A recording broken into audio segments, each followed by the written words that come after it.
বঞ্চনার অভিযোগ আম্বেদকরের মূর্তির পাদদেশে ধর্ণা কর্মসূচি তৃণমূলের উপস্থিতিতে তৃণমূল সুপ্রিমো মমতা বন্দ্যোপাধ্যায় এবং ৪৮ ঘন্টার এই ধর্ণা কর্মসূচি গ্রহণ করা হয়েছে।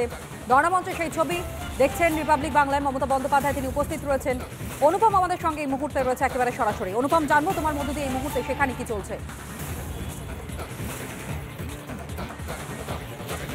দেখো, অবস্থান চলছে প্রায় ১ ঘন্টা অতিক্রান্ত হলো। নির্দিষ্ট সময়ের ১০ মিনিট আগেই মমতা বন্দ্যোপাধ্যায় তিনি ধর্ণা মঞ্চে পৌঁছেছিলেন এবং তারপর ১টা থেকে ধর্ণা কর্মসূচি শুরু হয়েছে। ৪৮ ঘন্টা এই কর্মসূচি চলবে জানিয়েছিলেন মমতা বন্দ্যোপাধ্যায় উত্তরবঙ্গে।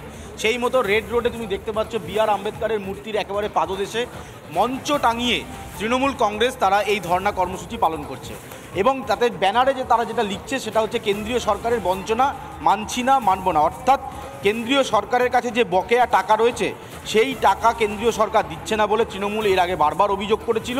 সেই অভিযোগের ভিত্তিতে তৃণমূল কংগ্রেস তারা দিল্লি পর্যন্ত ছুটে গিয়েছিল এবং তারপর তারা টাকা না পাওয়ায় কলকাতায় আজকে নতুন করে কর্মসূচি তৈরি করেছে তৃণমূল কংগ্রেস। এটা ৪৮ ঘন্টা চলবে। তোমাকে একটা স্ট্যাটিস্টিক্স দিয়ে রাখি, গত ১০ মাসে তৃণমূল কংগ্রেসের কি মুভমেন্ট রয়েছে শুধুমাত্র ১০০ দিনের কাজের টাকায়। যেটা দেখা যাচ্ছে যে ২৯ এবং ৩০শে মার্চ মমতা বন্দ্যোপাধ্যায় তিনি রেড রোডে তিনি ধর্ণামঞ্চ তৈরি করেছিলেন, সেটা ৯০ ঘন্টার ধর্ণামঞ্চ ছিল। তারপর অক্টোবর মাসের ১, ২, ৩ অভিষেক বন্দ্যোপাধ্যায় তিনি ধর্ণামঞ্চ তৈরি করেন এই ১০০ দিনের কাজের টাকার জন্য। সেইটা নিউ দিল্লিতে তিনি অবস্থান করেন এবং তারপর গ্রেপ্তার হন বেশ কয়েকজন নেতৃত্ব।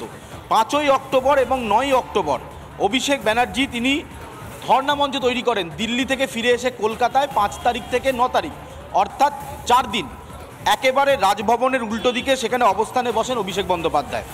২৮শে নভেম্বর থেকে ৩০শে নভেম্বর ২০২৩-এর বিধানসভার ভেতরে বিধায়কদের নিয়ে মমতা বন্দ্যোপাধ্যায় অবস্থানে বসেছিলেন। দাবি ছিল কি এই ১০০ দিনের কাজের টাকা।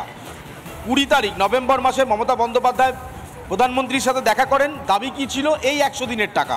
এবং আজকে ২ তারিখ এবং ৩ তারিখ ফেব্রুয়ারি মাসের দাবি কি এই ১০০ দিনের কাজের টাকা। অর্থাৎ বকেয়া ৬০০ কোটি টাকা তৃণমূল কংগ্রেস তারা চাইছে। এবার এখানে একটা রাজনৈতিক স্ট্র্যাটেজি কাজ করছে। মমতা বন্দ্যোপাধ্যায় কেন বারবার এই ধর্ণা মঞ্চ তৈরি করছেন, কেন বারবার তিনি বিক্ষোভ দেখাচ্ছেন? দুটো জিনিস দেখো, যদি মমতা বন্দ্যোপাধ্যায় কেন্দ্রীয় সরকারের কাছ থেকে এই লোকসভা নির্বাচনের আগে এই ৬০০ কোটির থেকে বেশি কিছু টাকা যদি আদায় করে আনতে পারে, অর্থাৎ কেন্দ্রীয় সরকার এই ১০০ দিনের কাজের টাকা মমতা বন্দ্যোপাধ্যায় সরকারকে দিয়ে দিল, তাহলে মমতা বন্দ্যোপাধ্যায়ের সরকার বা তার দল ২০২৪-এ লোকসভা নির্বাচনের এই এজেন্ডা সেট করে নেবে এবং এটাকেই হাতিয়ার করে তারা রাজনৈতিক লড়াইয়ে নামবে যে কেন্দ্রের কাছ থেকে টাকা আদায় করে আনতে পারেন একমাত্র মমতা বন্দ্যোপাধ্যায় এবং লড়াই করে সেই টাকা তিনি ছিনিয়ে নিয়ে এসেছেন বাংলার জন্য। এটা তারা প্রচারের মধ্যে রাখবে। আর ধরে নেওয়া যাক যদি মমতা বন্দ্যোপাধ্যায় কেন্দ্রীয় সরকারের কাছ থেকে টাকা পেলেন না ২০২৪-এর লোকসভার আগে, সেখানেও মমতা বন্দ্যোপাধ্যায় দল একটা এজেন্ডা সেট করে প্রচারে যাবে যে কেন্দ্রীয় সরকার বাংলার প্রতি বঞ্চনা করছে। অর্থাৎ মমতা বন্দ্যোপাধ্যায় দুটোই অ্যাডভান্টেজ রয়েছে। টাকা দিলেও অ্যাডভান্টেজ, দিলে তিনি প্রচারে যাবেন যে কেন্দ্রীয় সরকারের কাছ থেকে টাকা বের করে আনতে পারেন মমতা বন্দ্যোপাধ্যায়, না দিলেও তিনি প্রচারে যাবেন কেন্দ্রীয় সরকার ২০২৪-এ লোকসভা নির্বাচন আগেও রাজ্যকে টাকা দিল না। অর্থাৎ দুদিকেই মমতা বন্দ্যোপাধ্যায় অ্যাডভান্টেজ এবং রাজনৈতিক মহল মনে করছে এই অ্যাডভান্টেজকে আরও বেশি শক্তিশালী করতে মমতা বন্দ্যোপাধ্যায়ের এই লাগাতার কর্মসূচি। তোমাকে টানা ১০ মাসের কর্মসূচি আমি জানালাম, যেখানে মমতা বন্দ্যোপাধ্যায় এখানে ৯০ দিন অবস্থান করেছেন, এখানে ৪৮ দিন অবস্থান করছেন, বিধানসভায় ২৪ ঘন্টা অবস্থান করেছেন।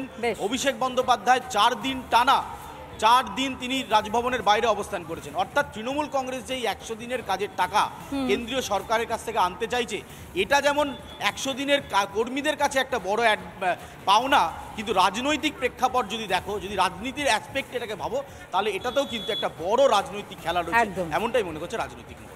একেবারেই তাই। অনুপম, তুমি আমাদের সঙ্গে থাকো। আর একদিকে যেখানে উন্নয়নের জন্য ধর্ণা দিচ্ছেন